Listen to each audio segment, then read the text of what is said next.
Колективната одговорност е беззначајна ако има индивидуално непочитување на правилата. Борбата со се, па вклучително и со вирусната окупација на планетата бара од секого. Ако не се респектира себе си, тогаш да направи се, за да не го загрозува правото на живот на оној што решил да се штити од неа. Може уште треба повеќе да се нади. Уште немаме све суште, сите пакаш, ние колку вика дома се седи, ние се повеќе излегуваме. Оние што треба да служат како добар пример изгледа тешко се лишуваат од своите навики, со своето поведение.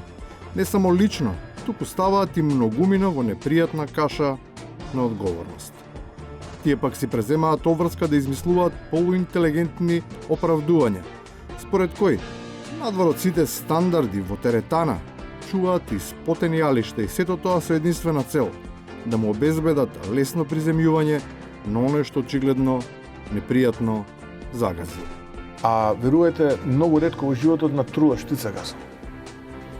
Верувате, многу ретко во животот натрува штица газа. Веројатно во тој тип на преработки на дрво спаѓа и квалитетот на подот во белата палата и на субјектите кои претходно го имаат користено. Може би затоа и тие што некогаш биле дел од таа компанија сега засилено бараат, токму од тие што газеле, да ги искористат здравите штици со кои располагаат и наместо паника и загриженост, да понудат вистинско решение за спас на македонската економија.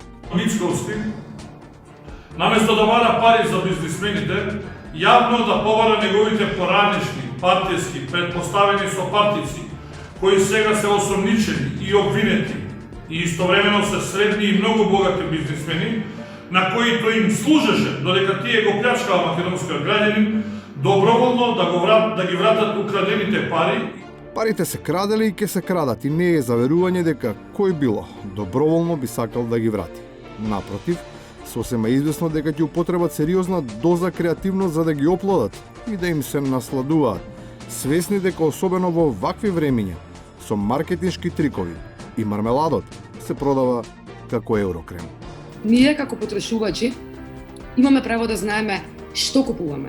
Тоа е исто како да одите во продавница во супермаркет да побарате нутела и да ви дадат джем и на него да пишува нутела и да ви уверуваат дека тоа е джем од јагоди.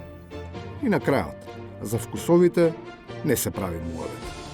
Знаете како, на крајот сме една Кока-кола фабрика. Пикнати во шише, под силен притисок, наместо кога ќе се отвори капачето да пукне, таа треба да го оствари тоа што од неа се бара, да освежува и да зближува.